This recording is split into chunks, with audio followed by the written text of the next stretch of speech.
그 후에 유대인의 명절이 되어 예수께서 예루살렘에 올라가시니라. 예루살렘에 있는 양문 곁에 히브리 말로 베데스다라 하는 못이 있는데 거기 행각 5이 있고 그 안에 많은 병자, 맹인, 다리 저는 사람, 혈기 마른 사람들이 누워 물의 움직임을 기다리니 이는 천사가 가끔 못에 내려와 물을 움직이게 하는데 움직인 후에 먼저 들어가는 자는 어떤 병에 걸렸든지 낫게 되밀어라. 거기 38해 된 병자가 있더라. 예수께서 그 누운 것을 보시고 병이 벌써 오래된 줄 아시고 이르시되 내가 낫고자 하느냐. 병자가 대답하되 주여 물이 움직일 때에 나를 못에 넣어주는 사람이 없어 내가 가는 동안에 다른 사람이 먼저 내려가나이다. 예수께서 이르시되 일어나 내 자리를 들고 걸어가라 하시니 그 사람이 곧 나아서 자리를 들고 걸어가니라. 이날은 안식일이니 유대인들이 병 나은 사람에게 이르되 안식일인데 내가 자리를 들고 가는 것이 옳지 아니하니라. 대답하되 나를 낫게 한 그가 자리를 들고 걸어가라 하더라 하니 그들이 묻되 너에게 자리를 들고 걸어가라 한 사람이 누구냐 하되 고침을 받은 사람은 그가 누구인 줄 알지 못하니 이는 거기 사람이 많음으로 예수께서 이미 피하셨음이라. 그 후에 예수께서 성전에서 그 사람을 만나 이르시되 보라 내가 나았으니 더 심한 것이 생기지 않게 다시는 죄를 범하지 말라 하시니 그 사람이 유대인들에게 가서 자기를 고친 이는 예수라 하니라. 베데스다라는 연못에서 일어난 일입니다. 베데스다는 해석을 하면 자비의 집, 은혜의 집 이런 뜻을 가지고 있는데 오늘 이 모습을 보면 그 연못은요 뜻과는 정반대인 것 같아요. 자비가 사라진, 은혜가 사라진 자리입니다. 왜냐하면 그 연못에, 베데스다 연못에 많은 병자들이 누워 있습니다. 그런 이유가 물이 움직이기만을 기다리면서 눈이 빠져라고 쳐다보고 있는 거예요. 천사가 한 번씩 내려와서 물을 움직이면 제일 먼저 들어가는 사람이 모든 병이 나을 수 있다는 그 믿음 때문에. 이 장면을 보면 그 연못은 연못의 이름처럼 자비의 자리, 자비의 집, 은혜의 집이 아니고 경쟁이에요. 경쟁. 내가 먼저 들어가야지. 언제 천사가 내려오나. 경쟁이에요. 경쟁. 자비가 아니고. 이 장면은 단순하게 한 연못에서 있었던 일이 아니고 지금 여러분 한번 그려보십시오. 이 베데스다 연못 가에서 일어나는 이런 치열한 경쟁이 바로 죄 가운데 빠져있는 세상의 모습과 다르지 않다라는 거예요. 누구든지 밟고 내가 먼저 나가야 성공한다. 병이 낫는다. 언제 천사가 내려와서 한번 물을 움직여줄까? 내가 제일 먼저 들어가야지. 세상의 모습과 똑같은 거예요. 그래서 오늘 본문에서 우리는 3가지 복음의 진리를 발견해야 됩니다. 이 연못에서. 먼저 1절부터 7절을 보면 베데스다의 그 많은 병자들 중에 오늘 기록은 38년 된 병자에 주목하고 있습니다. 거의 평생을 누워서 지낸 사람입니다. 그런데 예수님께서 그 모습을 보시고 그에게 다가가서 6절에 말씀하십니다. 네가 낫고자 하느냐? 그렇게 물으셨을 때 이 병자의 대답을 잘 보십시오. 7절에 낫고자 합니다가 아니에요. 나를 못에 넣어줄 사람이 없습니다 라고 대답을 합니다. 그의 시선이 어디에 있는 겁니까? 베데스다 연못에 꽂혀 있는 거예요. 딱 고정되어 있는 겁니다. 자기의 그 병든 문제를 환경, 조건 이거로 보고 있는 거예요.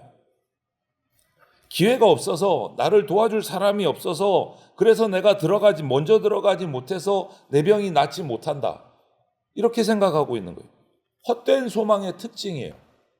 자기 문제의 뿌리를 죄가 아니고 자기 주변의 환경에다가 두고 있는 거예요. 그런데 오늘날 많은 사람들이 이 병자와 별반 다르지 않습니다. 각자의 베데스다를 붙잡고 살아가고 있어요. 우리가 돈이면 다 해결될 것 같고 성공이면 다 달라질 것 같고 좋은 조건만 내가 갖추면 내 인생이 쫙 창창하게 회복되고 펼쳐질 것처럼 생각을 해요. 뭐가 다릅니까? 이 베데스다 연못가에 38년 된 병자하고 똑같은 거예요. 그런데 이런 잘못된 믿음 위에 세워진 소망은요, 결국 좌절을 낳게 됩니다. 이 38년 된 병자도 계속 좌절하고 있는 거예요. 자기 환경을 탓하면서. 여러분, 이 병자뿐만 아니고 죄 아래에 있는 인간은 결코 스스로를 일으킬 수가 없습니다. 우리도 영적으로 38년 된 병자하고 다르지 않다는 거예요. 죄 때문에 무기력하게 누워 있는 거예요. 헛된 소망은 우리를 살리지 못합니다. 그렇게 변명처럼 일관하는 그 환자에게 오늘 8절 9절을 보면 예수님은 그 변명을 길게 듣지 않으세요. 대신 이렇게 말씀하십니다. 8절에 일어나 네 자리를 들고 걸어가라. 이게 끝이에요. 일어나 네 자리를 들고 걸어가라. 이렇게 저렇게 핑계대고 낙심하는 그의 말을 탓하시는 거 없이 일어나 너의 자리를 들고 걸어가라. 여러분, 이것이 복음입니다. 이것이 복음이에요. 조건이 갖추어져서 그가 병을 털고 일어난 거 아닙니다. 연못에 들어가서 제일 먼저 들어가서 나은 거 아닙니다. 예수님의 말씀 한마디로 곧 나았습니다. 창조하실 때 말씀으로 세상을 지으신 그 능력이 이 한 사람을 일으켜내신 거예요. 참된 자비는 이 연못에 있지 않았어요. 예수님께 있었습니다. 여러분, 우리에게 주어진 이 구원은 내가 열심히 경쟁해서 노력해서 내가 성공해서 남보다 먼저 뛰어나가서 그래서 온 것이 구원이 아닙니다. 우리가 먼저 들어가서 얻은 거 아니에요. 주님이 먼저 찾아오셔서 말씀으로 살리신 은혜 덕분에 우리가 구원받은 겁니다. 십자가에서 자기 생명을 내어주신 그 은혜로 우리가 일어난 겁니다. 예수님께서는 지금도 말씀으로 우리를 붙드세요.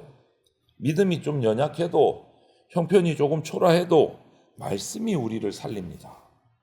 우리 소망은 내 주변의 환경이 잘 되면 이런 게 아니에요. 우리의 소망은 주님의 말씀에 있습니다. 그렇게 병자가 일어났습니다. 그런데 이것으로 할렐루야 하고 끝나면 참 좋을 것 같은데 또 문제가 발생했어요. 그것을 본 이 정통 유대인들이 안식일 논쟁에 휘말리게 주장을 합니다. 안식일은 아무것도 하면 안 되고 안식해야 되는데 네가 안식일에 일어나서 걸었다. 그러면 안 된다. 누가 이렇게 했느냐. 생명보다 전통을 앞세우는 안타까운 모습이 또 발생을 한 거예요. 그런데 예수님은 이미 피하셨습니다. 모르겠다 하고 지나간 거예요.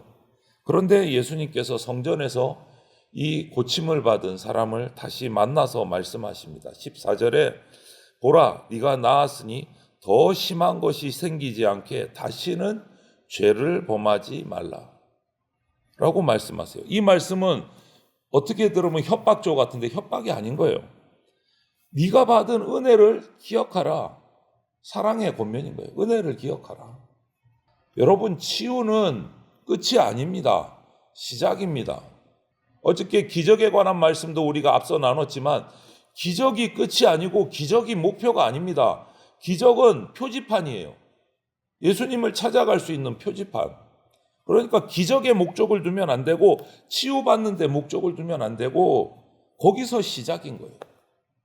육체의 회복보다 더 중요한 것은 죄에서 돌이키는 삶입니다. 오늘 그 말씀을 다시 만난 이 치유함 받은 사람에게 예수님이 말씀하신 거예요.